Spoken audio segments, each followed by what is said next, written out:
Je suis allée à la rencontre de personnages variés, qu'ils soient connus dans leur quartier ou plus loin. À travers ces interviews, ils nous ont partagé ce qui les enthousiasme grâce au Smile Power. Edgar, qu'est-ce que c'est pour toi avoir un beau sourire? Avoir un beau sourire, c'est inspirer la joie chez l'autre. Je D'accord. pense que voilà, c'est l'émotion que ça procure à l'autre, évidemment, une émotion positive. C'est quelque chose qui se transmet. Et quand tu vois quelqu'un un peu tristouné ou tristounette, alors quand tu as envie, hein, quelles sont tes ressources ou tes clés pour les rendre plus souriants, ton effet Smile Power? Je pars en courant. Oui, alors, il y a une catégorie où on se Il y a une casse, je suis catégorie. d'accord. Il y a des gens comme ça, il vaut mieux éviter de ne pas se laisser cannibaliser par le côté, leur côté négatif. Et euh, non, mais j'utilise plutôt l'humour, la plaisanterie pour ça, pour T'as gérer une blague, cette situation. t'as une blague fétiche où tu es sûr de faire pas un flop justement, Ah, mais une belle réussite? Alors, Pas du, tu faut que je te pas, donne. pas du tout, pas de blague fétiche. Non, non, non. Non, non, je trouve qu'il y a bien souvent dans la situation suffisamment d'éléments Hmm, pour peut-être arriver à changer l'humeur de l'autre en face. Maintenant, je pense que c'est assez dangereux d'aller, comment dire, contre quelqu'un qui est négatif d'emblée. hmm, Je pense que la première chose, c'est plutôt d'écouter, de comprendre et à partir de là, dédramatiser. Et puis c'est après, ça. on peut commencer avec un peu d'humour. Oui, parce que dans une situation comme ça, l'humour peut vite devenir l'ironie et là, ça grince, quoi. Donc, tout le monde n'a pas la même capacité. C'est vrai que l'écoute, ça reste un des effets les plus favorables pour débrider un peu le sourire. Si tu avais une chanson, un film qui te donne, oui, une chanson, un film, une série qui te donne la banane, ce serait laquelle? Alors, bah, en ce moment, j'ai une playlist complète euh, qui, dont le concept est assez simple en fait. Ce ne sont que des reprises de chansons très connues, des chansons que j'ai toujours bien aimées, mais plutôt des reprises alors très vocales ou très acoustiques. Hmm. Et, et là, je peux avoir des grands titres de enfin, de chansons de variété américaine ou de variété française. Je pense à des chansons françaises euh, un peu, enfin, soit des vieilles chansons françaises, genre Brassens, Brel, qui sont repris par des artistes très contemporains, des jeunes artistes très intéressantes, ou des chansons qui ont bercé ma jeunesse, mes 14 ans là. C'est quand tu es là, Hier. tu es chez toi à écouter de la musique alors que tu voudrais aller en boîte de nuit. Ah Et oui. puis, ouais, dans ces moments-là, et ces chansons, genre J'irai à New York avec toi, Ah ouais. de téléphone ou d'autres, reprises par, pareil, des artistes, des jeunes artistes ou des artistes un peu décalés, pas forcément des gens très connus, mais des gens un peu décalés. Ouais, j'écoute beaucoup ça en ce moment. J'aime bien. Je trouve que ça mélange de la nostalgie et de la modernité. Je Ouais. trouve ça sympa. Puis ça fait fourmiller les gens, mais comme tu dis, ça donne envie d'y aller et on se fait une boîte de nuit à la maison, quoi, autant qu'on peut. Est-ce que Ben, tu on peut les aurais, chanter. C'est l'avantage de ces chansons qu'on connaît bien, mais qui sont reprises.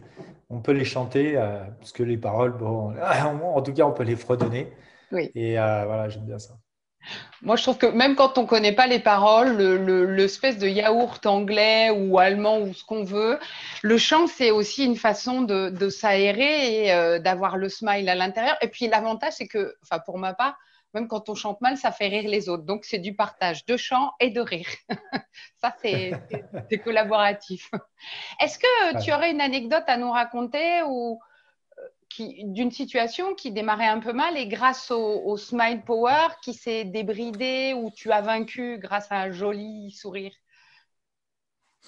Euh, je devrais, faut que je me puise dans mes souvenirs parce que c'est vrai que le fait de, enfin, le sourire, l'humour débride toujours la situation.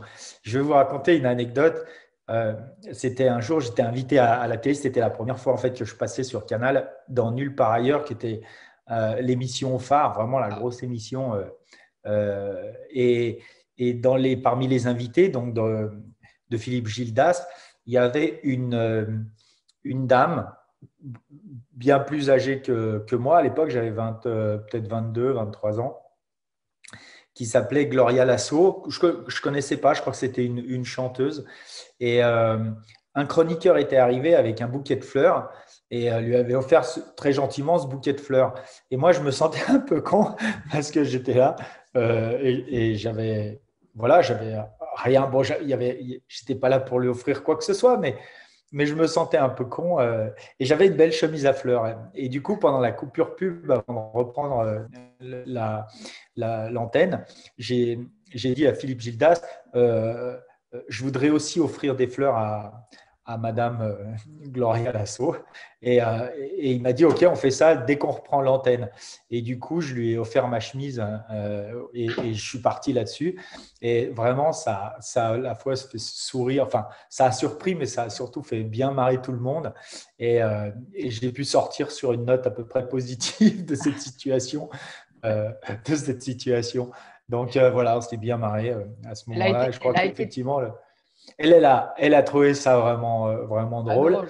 Euh, Tout le monde a trouvé ça marrant. Et ça, d'ailleurs, c'est resté un peu souvent, enfin, on m'en reparle encore des fois Est-ce que tu aujourd'hui. sais ce qu'est devenu la chemise, par contre? Ah non, j'ai aucune idée de ce qui est devenu ni même Gloria Lasso, ni même la chemise. Oui, c'est peut-être plus Donc, vous intéressant, voyez, Gloria. On fera, si parmi vous, certains ont des infos, surtout donnez-nous des infos de Gloria ouais, Lasso et de la chemise de Edgar, c'est ah important. ouais. Une ou deux questions encore avant de terminer. Qu'est-ce qui, à l'inverse, pourrait te faire perdre ton sourire? Si tu as une anecdote rapide. Ah, moi, il y a plein de choses peuvent me faire perdre mon sourire. Euh, mais il m'en faut quand même, il m'en faut beaucoup. Euh, je- alors, j'ai une patience, on va dire, j'ai un seuil de tolérance à la, comment dire, ouais, à l'approche négative des choses qui est quand même très limitée. Moi, les gens qui sont dans le négatif, Ouais. je vais avoir tendance à les fuir, effectivement, parce que je trouve que je pense qu'au fond de moi, je suis trop tendre et je suis peut-être trop gentil et du coup, je vais absorber leur négativité et quelque part, pas vraiment une question d'empathie, hein, mais c'est simplement que, ben, voilà, je vais comprendre, puis je vais avoir du mal quelque part à me détacher du coup. Puis que j'ai compris ça, je préfère éviter de me retrouver dans des situations avec des gens qui sont toujours en train de se plaindre. Parce que c'est pas ma nature. C'est pas ma nature, vous voyez. En tout cas, je ne sais pas si c'est une question de nature, mais c'est pas le monde dans lequel j'ai envie de vivre. Oui. Être toujours là en train de se plaindre, de se trouver des excuses, de critiquer négativement. Je pense que la critique est utile quand elle est constructive. C'est-à-dire qu'il ne suffit pas de critiquer, c'est intéressant d'amener aussi enfin, des solutions ou des options de solutions. Euh, et d'ailleurs, en disant ça, presque je suis en train de critiquer les gens les gens qui sont négatifs. Donc, vous voyez, on Peut-être. est tous un peu. Personne, enfin, je ne suis pas exemplaire en la matière, mais tout ce que je veux dire, c'est que ces situations peuvent avoir tendance à me faire perdre le sourire. Et ce qui me fait perdre le sourire, en fait, c'est parce que ça me bouffe l'énergie. Oui, Vous voyez. oui. Et on ne peut pas se laisser bouffer. C'est pas facile d'avoir de l'énergie positive au fond de soi, et de la cultiver, de la faire grandir, d'avoir un regard positif sur le monde. Voilà, ça nécessite d'avoir beaucoup d'énergie positive au fond de soi, ça se cultive. Et donc, se laisser bouffer cette énergie par des gens qui, de toute façon, vont en faire du négatif, ça n'a pas de sens. Et donc, c'est pour ça que je préfère éviter ces situations. Oui, oui, ça t'évite d'absorber et c'est une forme d'évitement, enfin l'évitement, la fuite par rapport à ce qu'on appelle, il peut y avoir des situations toxiques. Alors plus on en prend, bah, plus on risque de tomber dans ce cercle pervers. Autant être dans une dynamique positive. Mais comme tu le dis, c'est un long travail. On y travaille, toi, moi et d'autres, mais c'est un long parcours. Alors, je vais faire une dernière question avec une blague, enfin moyen. Quand tu es au creux de la bosse, c'est quoi? Pas mal, hein? Quand tu es au creux de la bosse, c'est quoi la clé, la ressource que tu utilises pour un petit truc, hein, un petit C'est tips? l'élan. Quand tu es au creux de la bosse, il faut avoir de l'élan pour en sortir. C'est-à-dire que c'est intéressant d'aller au creux du problème pour pouvoir, mais il faut avoir un projet derrière. Donc c'est ça l'élan, ce qui va te donner l'élan. C'est d'abord l'anticipation et accepter d'aller dans la remise en question, d'aller dans le problème, d'aller se poser des questions qui n'ont pas forcément de réponse à l'instant T et d'aller buter un peu sur le sujet, mais avec un projet, une idée, avec une ambition derrière qui fait que on va, enfin, quand tu es au creux de la bosse, justement, c'est là que tu vas te dire, OK, bah, de cette situation, je vais pouvoir rebondir pour servir le projet. Mais si tu n'as pas de projet derrière, tu ne sais rien du tout. Non. Donc, en fait, je dis souvent, il y a des gens qui ont des projets, puis il y a des gens qui ont des problèmes. Et pour autant, ben, ces gens, ils vivent dans le même monde et ils sont face aux mêmes difficultés. Et donc, pourquoi il y a des gens qui ont des projets, des gens qui ont des problèmes? Ben, ceux qui ont des problèmes, qui se retrouvent face à des difficultés, vont créer d'autres problèmes et vont amplifier le problème. Là où ceux qui ont des projets vont transformer le problème auquel ils sont confrontés en opportunité, c'est-à-dire en solutions qui vont leur permettre de se rapprocher de leur projet. Tout Et est. donc, c'est plus facile, enfin, quelque part, voilà, c'est avoir de l'élan, se donner de l'élan, c'est pas forcément d'être poussé derrière, mais c'est aussi d'être tiré par l'avant. Et comme tu dis, où on voit ça comme un problème ou comme une opportunité, dépend de la façon dont on voit les choses et c'est ce qui va nous donner l'impulsion. Allez, une dernière petite phrase, je te laisse la terminer. La magie d'un sourire, c'est? Se transmettre. Ouais, bien. Est-ce que tu as un dernier mot à partager à ceux qui nous regardent? Euh, euh, Ne forcez jamais le smile power. Laissez-le fleurir et, euh, et naître en vagabondant, en laissant les idées, en laissant voilà, votre tête se détacher de ce qu'il y a au sol pour essayer de s'envoler vers